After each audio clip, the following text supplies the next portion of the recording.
Oswald Studios in Mumbai.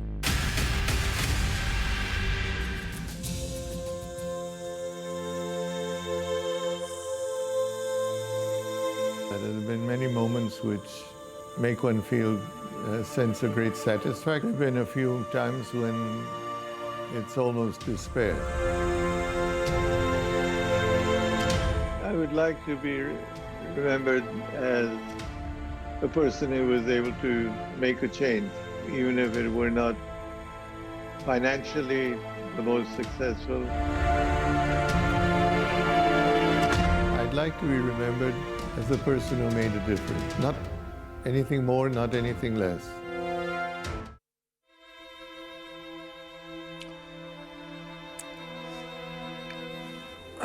You're with us here on Bazaar Morning Call, and it's a somber day, it's a sad day, I think, not just for the business community, but I think for all of India, because one of India's foremost sons, Ratan Tata, is no longer with us.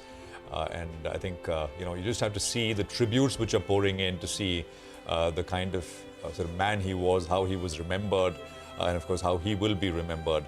So Mr. Ratan Tata passed away late last night. And of course, this is we're going to get you lots of reactions, people who knew him through the course of the day. We, I think, have Mr. Deepak Parekh now joining us. He's former chairman of HDFC. Straight off the bat, Mr. Parekh, great to have you with us here. Thank you for joining us. It's a somber day, as I said. It's a sad day. How would you remember Mr. Tata? Well, I would say that Ratan Tata was an astounding leader, an astounding empire, a man many emulated, and a personality larger than life itself. And unfortunately, he's passed on. We Indians will always be indebted to his action, his spirit of enterprise, and the strength of his vision for India's growth. Mr. Tata's pursuit of philanthropy is legendary, both within India and outside India. Many a scholar has benefited from his largesse. Many have been healed by the umbrella of hope he has so generously provided. His legacy will endure for many generations. His example will be quoted in many a tome, and his courage will be honored for time immemorial. I would only say that may he rest in eternal peace as India bows to this giant of a man. My sincere condolences to his family and his colleagues in the Tata fold. That's very well spoken, Mr. Parekh. If you can tell us a little more, any personal encounters with Mr. Tata which you would want to share with everyone, from which you drew lessons, inspiration, encouragement? Well, I had a close relationship with him because the previous government set up an investment commission of 3 members with Mr. Tata as a chairman, and I was one of the members. And we worked for 2.5, 3 years. Every Monday we used to meet in Mr. Tata's office, and we visited number of state capitals to meet the chief ministers, and this is all met foreign companies who were trying to set up industry in India, encourage them, help them to get the right approvals quickly. And he was so enthusiastic about it when the previous government asked him to chair this commission, investment commission. So that was my close interaction with him, and he would never be unavailable for this meeting, despite his tremendous busy schedule. Mr. Parekh, sir, good morning. Thank you so much for joining us on this day. I just remember what Mr. Anand Mahindra said immediately, that yes, while we are going to deeply miss his presence, legends never go away. Legends always live on, and he was one of the tallest ones that this country has produced. Sir, what do you think made Mr. Tata sort of stand apart? We've had a lot of very prominent business leaders, people working for change.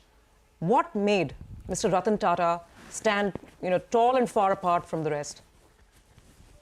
his humility, his approach to any individual, his tone would never change whether he's talking to a very rich person or a very, very poor person.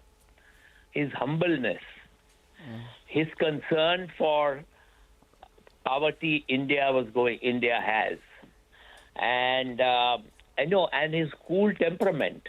I have been with Indian Hotels for many, many years, and he was the chairman, and I don't remember a single board meeting where he's lost his temper or he's talked in a louder voice, despite mistakes being made, despite results not being good, and despite number of hurdles the company went through. He never lost his temper. He never spoke louder. It's the same tone of his voice never changed. That's a marvelous lesson. So what you're saying, something that should be imbibed, and something that's often the hallmark of great people. Well, he also went through a great deal of tumult, and at the end of his career, what he leaves behind are at least half a dozen Tata companies which are over 1 lakh crore in market cap. It's a remarkable achievement. If you look at it from 1993 when he took over, at that time there was a lot of tumult.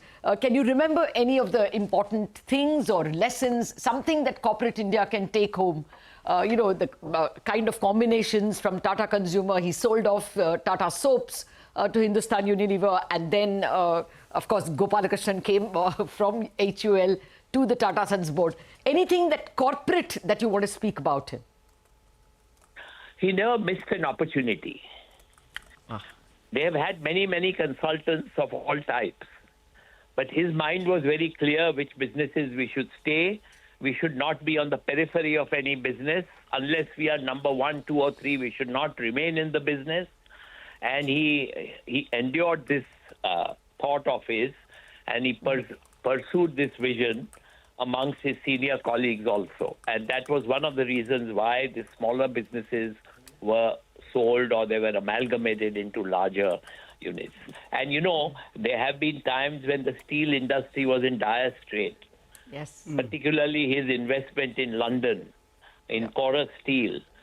Steel business is very cyclical, but yet he was so passionate about Tata Steel. And I have visited the Tata Steel plant in Jamshedpur, and he's all over the place. You talk to any worker, they talk about Ratan and his involvement. Because as you know, he started his career in Jamshedpur. Indeed. And Mr. Parekh, when he took over Jamshedpur unit, it was just 2 million tons. And right now it's more than 10 million tons. Also, I wanted to talk a little bit more about that human capital. That's something we don't talk about very, very often. Society over profitability, that's something that the man stood for. And that's something that we don't talk about on a day-to-day basis because of the stock market. But run us through a few of those takeaways on that parameter. That a man could work not for his own profit, but really entirely for community. No, he always said he had no money. He always joked he had no money. And so many times I've heard from him during these investment commission meetings that he has literally no money to invest anywhere, his own personal money. And he led a very simple life. We used to have lunches and dinners together with chief ministers. Eating was very frugal. He never sort of ate. He never drank. He was not fond of drinking. So very simple habits. You'll be amazed that a giant of a man has such simple habits and temperament. You really can't find people of this type anymore anywhere. No, absolutely. And I think the tributes which are coming in kind of emphasize on that point. Mr. Parekh, just to, if I can turn your attention to businesses once again, his imprint and his guidance will of course be felt at all Tata Group companies for years and decades to come. But to your mind, was there a business which was closer to his heart than others, which he felt more strongly about, which he took a little special extra interest in? I think it was the steel business, motor and steel. They're large companies, and they had ups and downs, and he spent more time on that. TCS was a successful company right from the beginning, and he had very competent people running TCS. So he spent more time, and his aviation and motor were his hobbies. And whenever we used to fly in his aircraft, he would always go and I'm going to be the pilot, and he would fly because he loved flying also. So, the steel, I would say motor and then steel were his favorite. The other issue we have to remember, the other issue is that he had made such a name about the Tata Group internationally that any company who wants to come to India were vying to partner with Tata in any sector. Absolutely. Their first choice would be Tata and no one else. Absolutely. Mr. Parekh, I'm glad you raised that point, sir. I just wanted to come to that. I mean, if we look at the direction, shape and form that he gave to the group over his tenure as chairman of Tata Sons, I think by the time he retired as chairman, the group's total net worth has already swollen into some $100 billion. What do you think were the key pivots? You mentioned Chorus, you mentioned Tetley. Was it giving not just the Tata Group, but giving India Inc. this global ambition? Would you say that remains one of the key legacies and the key pivot for the group and for corporate India? No, absolutely, because he bought these iconic brands from overseas. Like Tetley brand was a consumer brand. He bought that from overseas. And so he always wanted to create global companies in India. He always wanted to create multinationals of Indian origin. That's true. And he was passionate about that, and he worked towards that. Okay. Just a final word, sir. Have you noticed anything about his ability to spot human talent, human capital? Yes, yes. That he befriended you, I guess. No, yes, he has. He has. If you see the leaders over time, and I've seen over 50 years, different leaders of different Tata Group companies, they all had phenomenal leadership qualities. Some may not have agreed with him or his view, or there may have been a misunderstanding, but besides, two people are never the same. So, but he had the eye to select the right people. Mr. Parekh, you've seen the man from close quarters, closer than most can ever would have ever gotten to. If you were to say, convey a message from Mr. Ratan Tata's legacy to other business leaders, to aspiring entrepreneurs, in terms of how one should look at personal conduct, how one should look at paving the path to success, what would those one or two lessons be that you'd like to hand over, so to speak, from Mr. Ratan Tata to the next gen? Corporate governance and humility cannot be sacrificed for anything. In any business you do, in your personal life or your professional life, you must have the humility, traits of humility, and you must have governance standards, integrity. You build your reputation by integrity and transparency, and that was Ratan Tata famous for. Well spoken, sir. I would think even Deepak Parekh is known only for that. Thank you very much, Mr. Parekh, for speaking to us and for telling us things that the world needs to know about Mr. Ratan Tata. Thank you very much for joining us. Thank you. Thank you.